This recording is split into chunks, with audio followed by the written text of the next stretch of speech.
We had a $500,000 fund that I raised 20 grand at a time in 2013. Now we're just knocking on the door of $500 million. But I credit that a lot to being a product of this incredible environment where you can just see more and more entrepreneurs going again, more and more talent moving here from offshore, more and more international connectivity that's helping entrepreneurs succeed, growing ambition, growing acceptance of the whole space. If we go well and the ecosystem goes as it should, then what we have today will be completely unrecognizable in the future.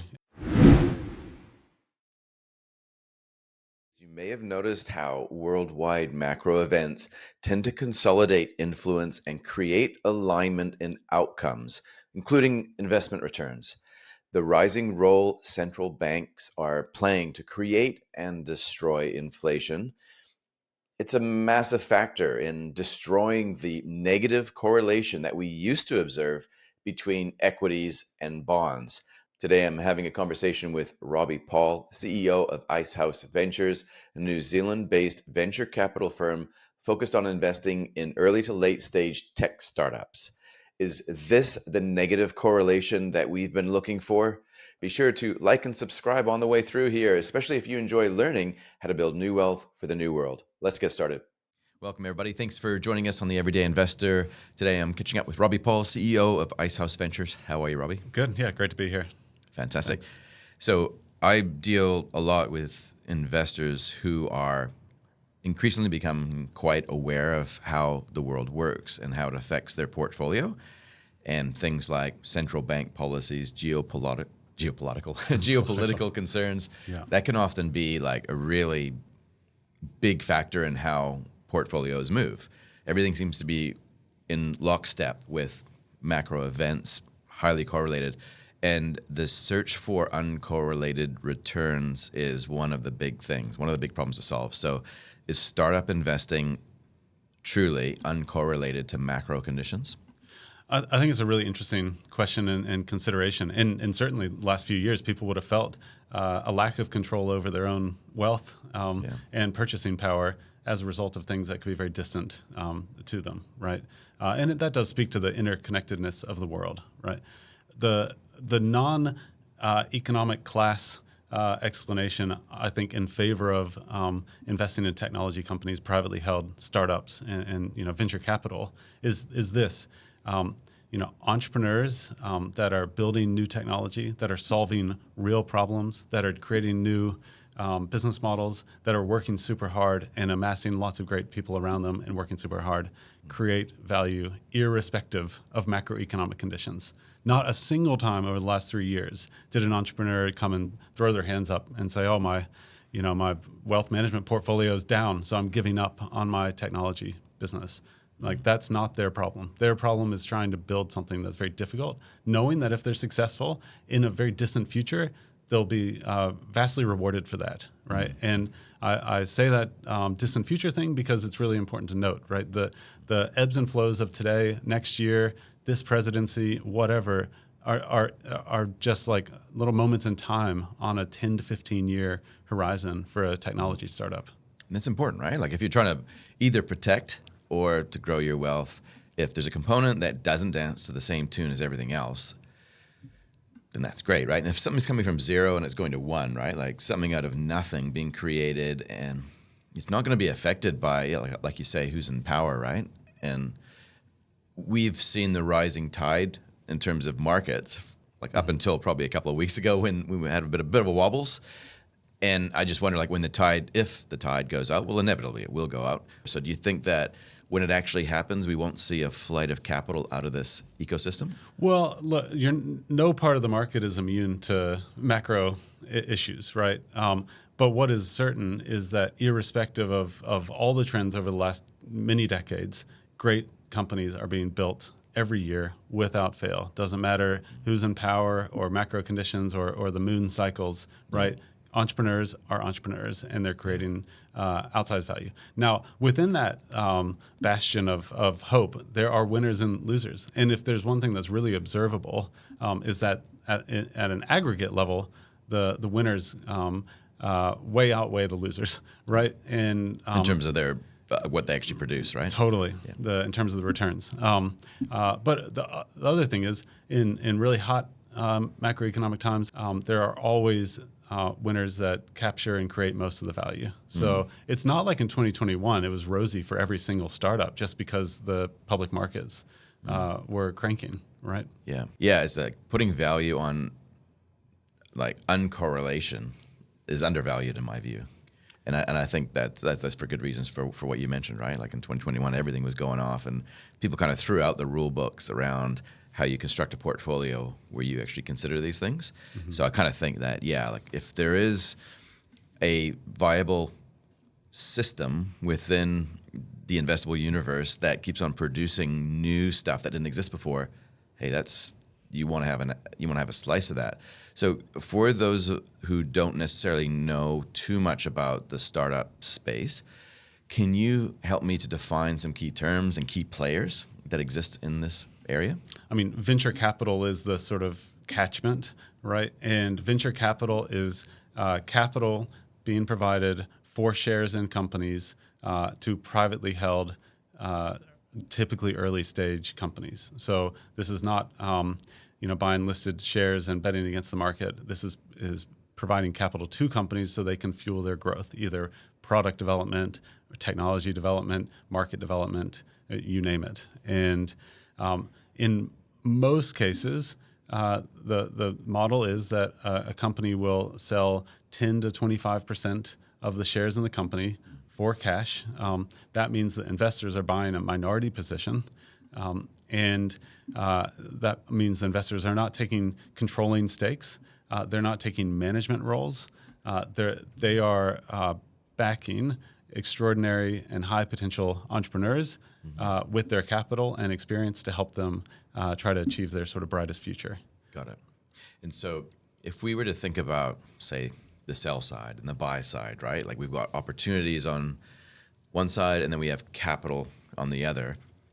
Would you say that there's a shortage of capital? There's not enough money in the system?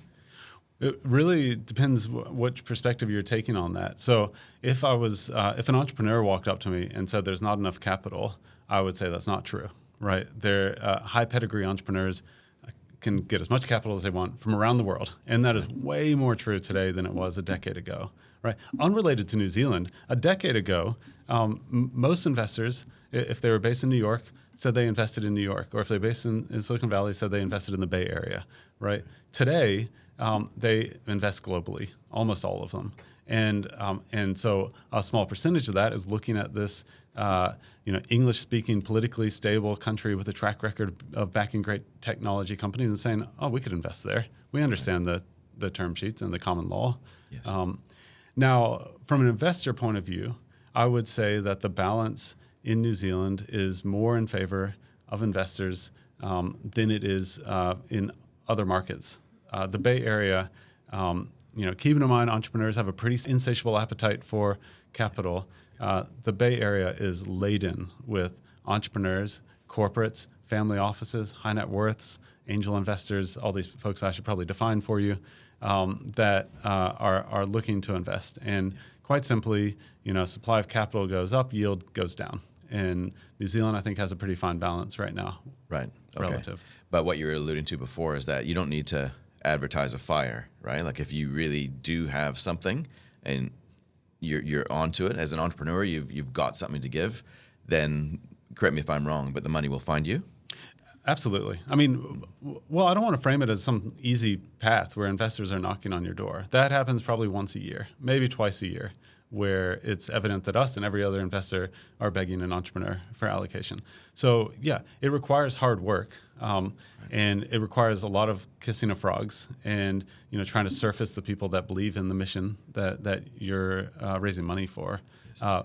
But the capital is there if you have the high quality team, large opportunity, global market, great technology, right, and sound and reasonable terms and uses of capital and all these sort of just like red flag due diligence types of features, you can raise the money that you want. Okay. And so if we were to think about Shark Tank, where I think a lot of people, if they've watched even just a single episode of Shark Tank, maybe that's the first thing that comes to their mind when they see the market or when they see buyers and sellers of opportunity interact, right?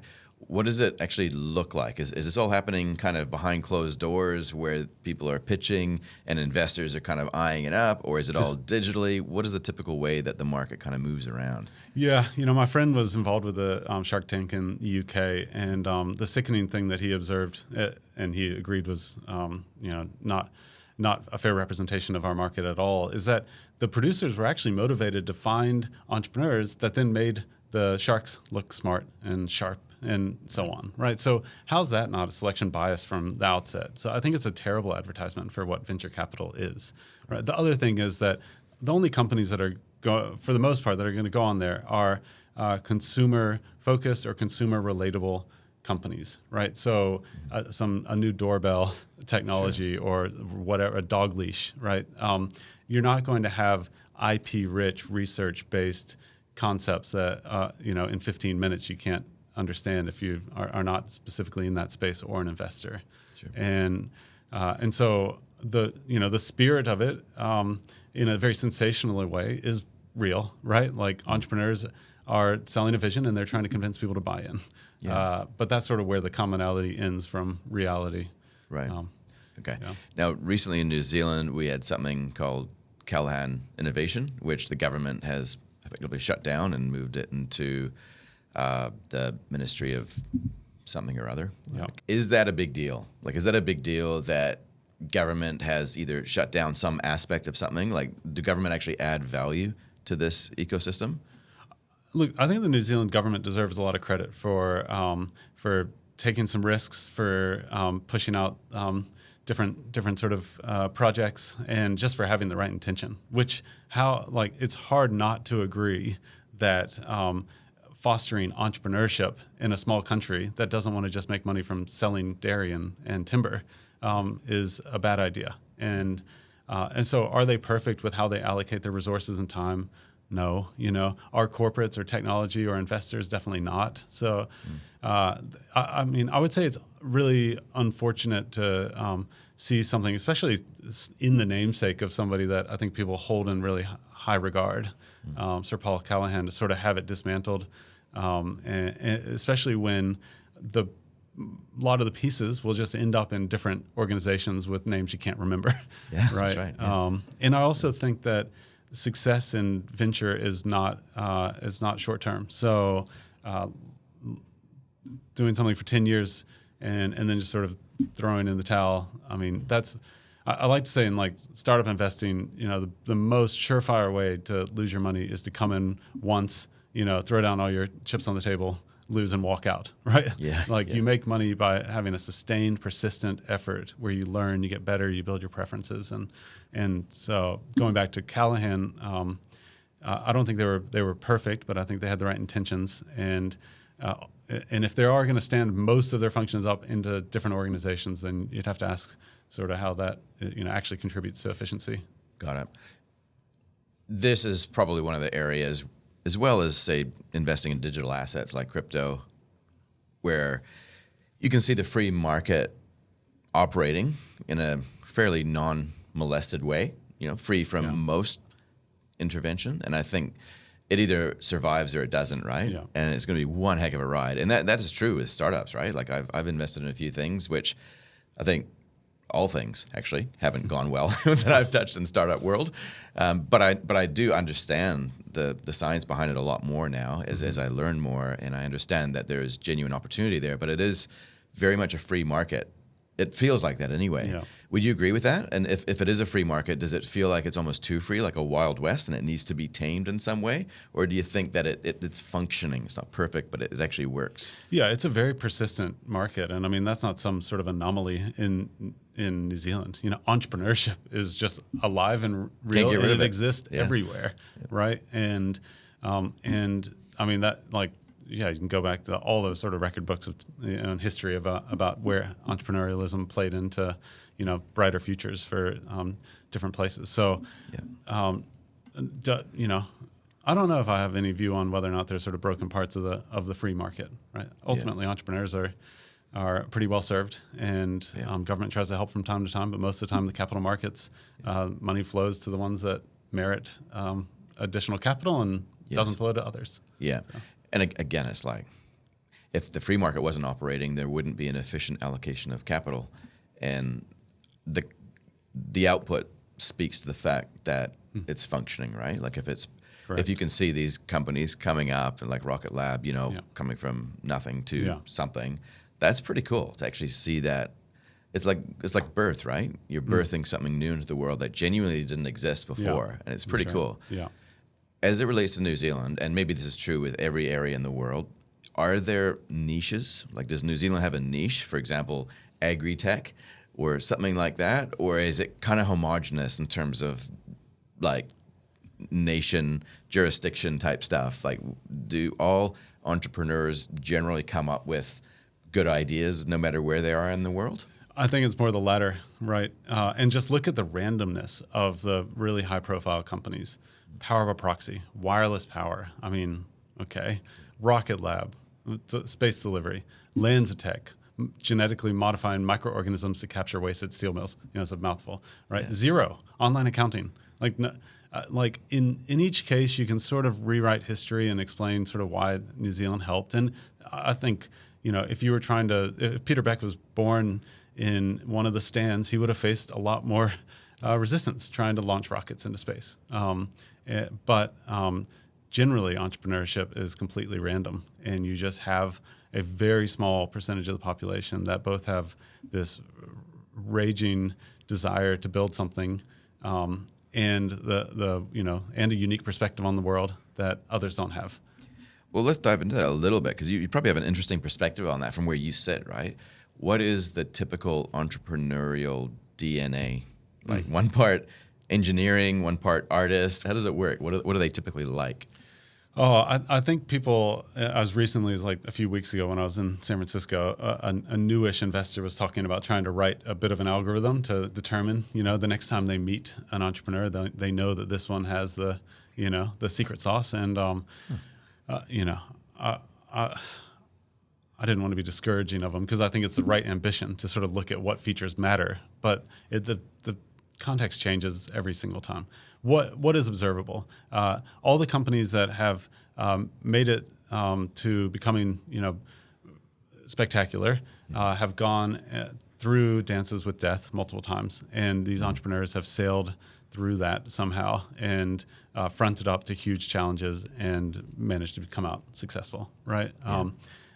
Second thing that is a certainty is that you have to be able to rally people around you, right? These are not companies built by individuals. They're built by teams and communities and so on. So you need to be able to attract not just people who work for you, but people who can build on top of you, right? That are leaders themselves. And you need to be able to attract investors that believe in you through highs and lows, right? And you need to be able to attract a first customer, right, who's willing to take a risk on you, and so if you don't have that gravity and that mana and that ability to rally people, you're not going to make it big.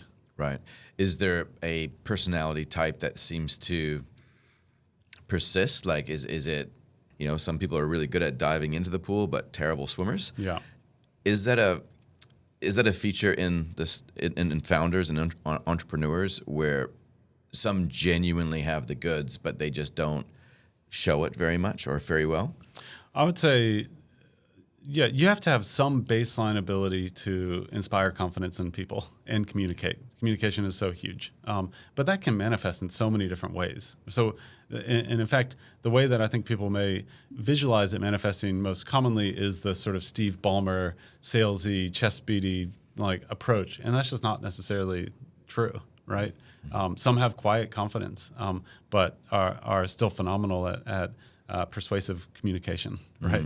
And others just have crazy, type A outgoing personalities that don't rub everybody the right way, but manage to attract certain types of people around them. And I mean, you can look at organizations once they get to sort of 100 to 200 and people, and you would think that the teams working within those organizations could transfer from one to the other. But I can't tell you how many times I've heard a founder say, I wouldn't hire somebody from that company, right? And that's usually because of some sort of top-down culture, vibe, values that was built that is not in sync with the style that's desired by the other CEO. That's interesting. Okay. So we've kind of gone pretty far into this conversation without really talking too much about Icehouse. I just realized this. So What is that? Yeah, what is that? Being the CEO, you probably know what it is about. So why don't you just tell our audience what Icehouse Ventures is? Like, what does it do? Yeah. Apart from, sponsor this wonderful podcast, of course. Thank you, by the way. Anytime. Tell us a little bit about Icehouse. Yeah. Yeah, so we're a venture capital firm, and we have a single purpose to be transformative investors in transformative Kiwi companies. We invest about $100 million a year into New Zealand technology startups, typically 30 to 40 new ones, and then many existing portfolio companies.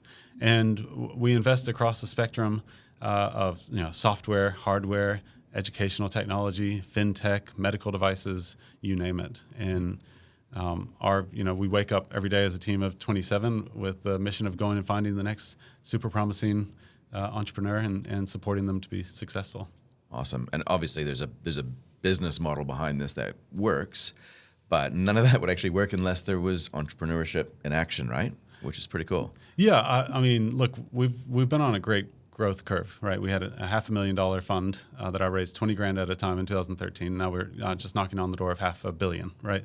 But I credit that a lot to being a product of this incredible environment where you can just see more and more entrepreneurs going again, more and more talent moving here from offshore, more and more international connectivity that's helping entrepreneurs succeed, growing ambition, growing acceptance of the whole space. And all I can say is, if we go well and the ecosystem goes as it should, then what we have today will be completely unrecognizable in the future. Because I think there's just so much growth that this ecosystem affords. And it must be a really interesting business to operate in this sector because you're kind of like a production line. You're taking these early stage companies and kind of moving them further on. Well, you're growing them effectively and bringing capital in and helping them develop. But as you're doing that, the items on that conveyor belt as it's going through your process is getting bigger and bigger and bigger, which no doubt must change the business itself, must change Icehouse Ventures, right? Surely. So has it been quite a linear sort of growth trajectory, not just quantifiable in dollar terms, but just in terms of what it is, or has it been has it changed over time? No, it's scaling and it has the potential to scale a lot more. And growth in our business would come through two factors. One is the number of companies that you fund. And I don't think the market is going to grow that rapidly. It's definitely growing. But maybe if there's, as the government's tracked for the last few years, sort of 100 and 150 startups funded, maybe it'll go from that to 200 or slightly more. We wouldn't want to have arbitrary pressure to be deploying more and more capital into just like a vast array of companies if there's not a market there. Where it grows, though, is how much capital you can deploy. And the reality is that certain companies, if subject to milestones and progress and many years, need and merit way more capital. And to this day, most of those instances have only been picked up by the New Zealand media of a Kiwi-led company raising hundreds of millions or billions offshore. And we want to correct that, right? I think the international markets will play a very important role, but New Zealand shouldn't play no role. Yeah. And if I was to give an example, we invested $400,000 into Crimson Education, right, when it was a concept in 2014. It was a concept as a consulting play with Jamie, who's obviously a wonder child at that point. Fast forward, that company's generating hundreds of millions in revenue and could choose to not ever raise capital again. But often when you get into a market that is as large as education and disruptible as they've seen, you say, well, actually, maybe I should bring on more capital, right? And really go global and take this from hundreds of millions to billions in revenue. Yeah. And that's the point we're starting to get to, where instead of investing, $100 million in aggregate, we could start investing $100 million into an individual company, maybe one or two per year. Interesting. So grow them fatter before the slaughter, not the slaughter as in they're dead, but the slaughter as in another venture firm buys them out. There's an IPO. There's an exit strategy, right? Is it the idea? Grow them I would bigger? say just play more of a role in their ongoing success, because they will deserve and desire international support, right? Before they list or sell. And so I don't think we need to be greedy and say, well, Icehouse Ventures or New Zealand are the sole provider of capital to growth stage privately held technology startups. But what if we played a role with 30 to 40% of the capital, right? And looking back over the last few years of Halter and Aura, right, Tracksuit, Crimson, Henry, Partly, all these companies that have been funded may not your listeners may not know of, but they've been raising tens of millions of dollars. And the majority of it, like 80%, has been coming from international investors. And I would suggest that is an opportunity for us, right? Right. In New Zealand. We should back here in New Zealand the investments that the rest of the world is backing. Because if we're not, something's not quite right there, right? Well, think about the alternative, which is that we do all the heavy lifting, cultivating an entrepreneurial ecosystem. I mean, not Icehouse Ventures, New Zealand. And government plays a role, universities play a role, exited entrepreneurs play a role. We back them, we provide a little bit of capital up front, and then they sail off, and all the value is captured by international investors and not New Zealanders. That's just crazy. When a company sells, that is a net positive outcome for the country in every instance. I've not seen a counterexample, despite the narrative that it's like, oh, a company's going offshore. Now, I don't know. Maybe that narrative is played out because there's like government assets that are getting bought by foreign investors, and that's a little bit weird to like have our banks owned by people offshore. But for startups to achieve their grandest ambitions, they do need to serve international markets. To serve international markets, for the most part, they need to be in market. And then the organizations or public markets that can help them really achieve their vision are for the most part offshore. So that's fine. But when that happens, guess what happens for New Zealand? Capital comes back, the talent comes back, the connectivity increases, and so on. And all I'm saying is, the next time there's a $1 billion acquisition of a New Zealand company, we want 800 million of that to come back to the New Zealand founders and New Zealand investors, and 200 million to go to international investors. Inverted. Not what it is right now, which is the opposite. Yeah, got it.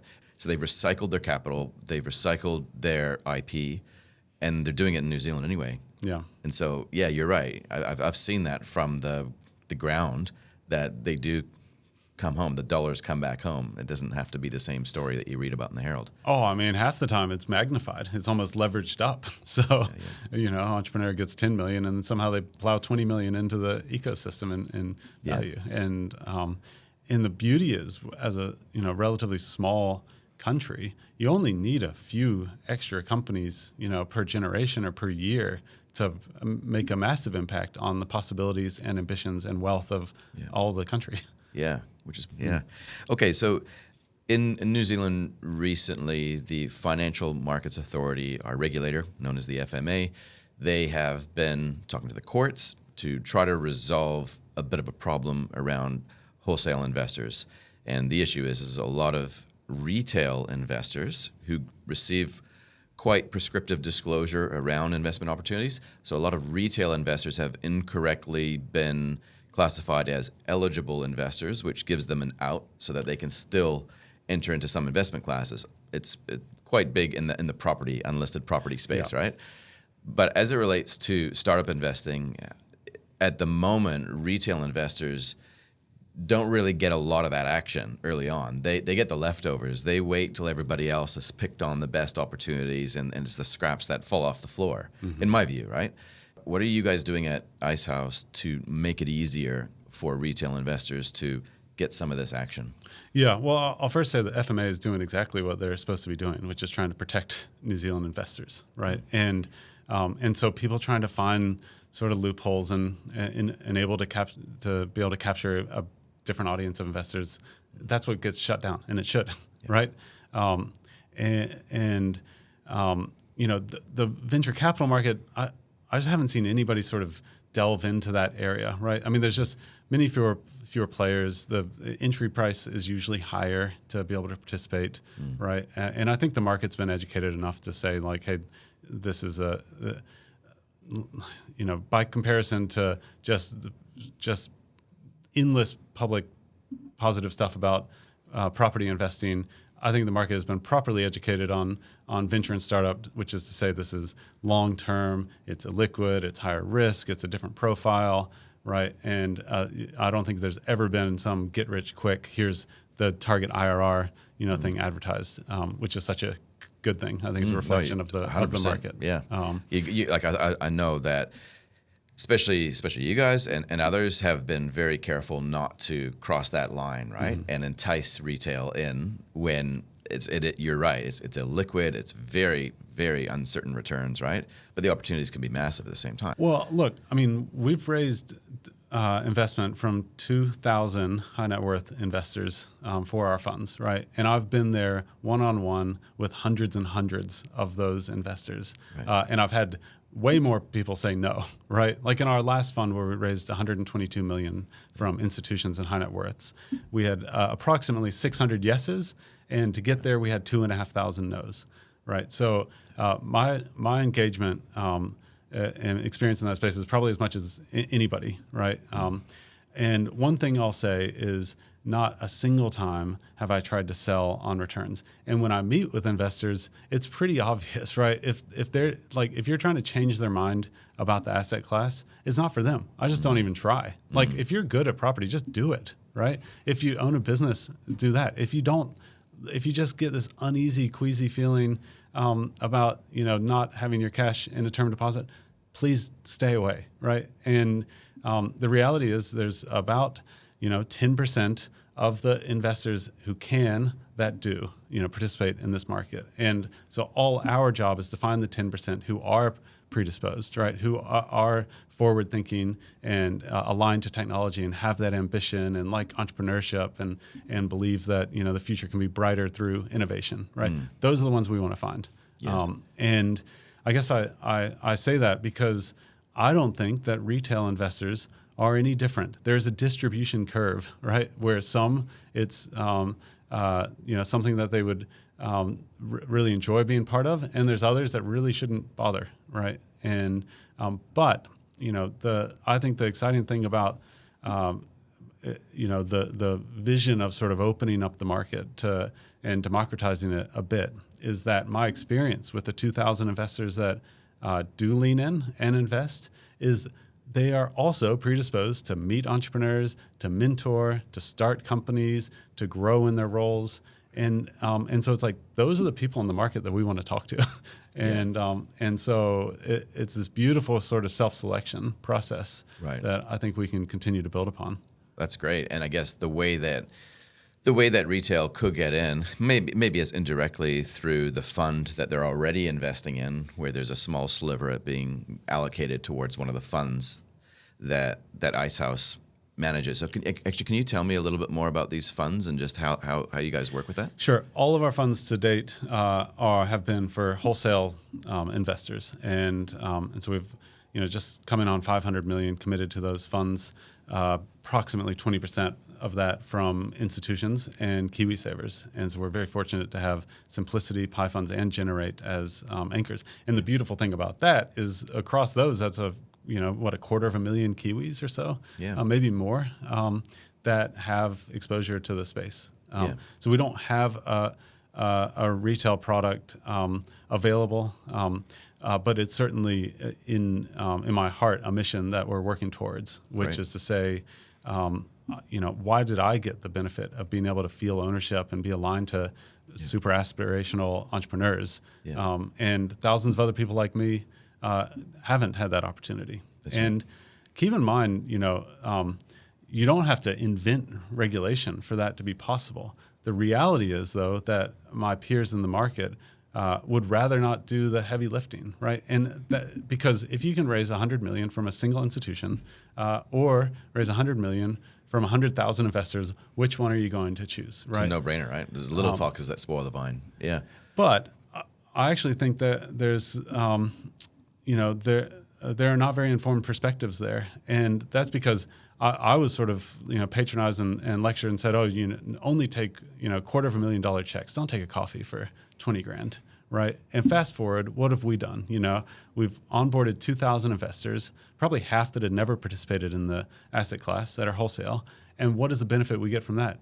Deal flow, referrals, support, introductions, all the things that play into making us a highly desirable source of capital for entrepreneurs, which of course makes us a highly desirable partner for investors, and on the flywheel goes. And so that's what we're working towards, is to say, of the people who are the small percentage that would opt in to have a small amount of their wealth invested in the space, my guess is that the vast majority of them are aspirational. They're on positive career trajectories. They have careers, not jobs. They're going to be working their way up in leadership roles.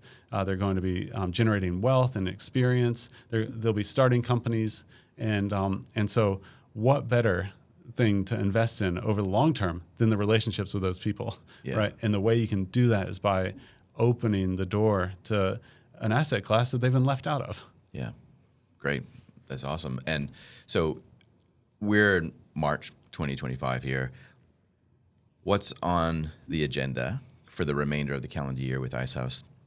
Well, our drumbeat from a founder point of view is every day we're out there trying to find, invest in, and add value to companies, and that is a core focus. If everything went our way, we would find a way to create access for retail investors to be able to participate, right? And the intention is to be able to emulate what we have and offer to wholesale investors, but offer it to retail investors with a smaller entry price. To be specific, most of our wholesale funds have a $50,000 minimum, right? That even if you were wholesale, that could price you out, right? There's other priorities. I think an accessible, not to everybody, but to a much larger percentage of New Zealand entry point would be like $5,000. And so that's certainly the ambition, and we're certainly, open to feedback and guidance on it. But there's nothing to subscribe in today. Right. Okay. But watch this space. That sounds promising. And I guess that money, if it was to be invested, would most likely be in the format of a fund, right? Yeah, same structure, right? So, there are, of course, angel investors that make individual investments, but that we're not trying to become a marketplace where you come in and you can just pick and choose and that, because that introduces all sorts of perverse behaviors and so on, right? Like the highest pedigree companies come to us and they say, "Who do I know? Who do I trust? Who do I hold to account?" And it's my partners or me, right? And so. We can serve as that intermediary between aspirational people who want to have ownership in these spectacular Kiwi startups and those startups who need capital. Yeah, that's perfect. Great, awesome. Well, we've covered a lot of ground, and hopefully, retail or wholesale, doesn't matter. You got something out of this episode and this conversation. I think it probably is one of those things that we're going to see evolve over time in terms of that accessibility thing. And I know I'm quite passionate as well about more people getting access to where the good returns live and it not just being reserved to a chosen few. But that's a tough nut to crack, right? And thank you for the work that you're doing in that. That's cool. So yeah, all the best for the rest of the year. Oh, no, I appreciate it. I think it's on us, right? Like we've got the team, we've got the deal flow, we've got the community, we've got technology. And so it's our opportunity to make this more accessible. And I think if more Kiwis win, then that's a really good thing. Amen to that. Awesome. Well, thanks for coming on the show again, Robbie. Thanks Appreciate a lot. No, great to be here.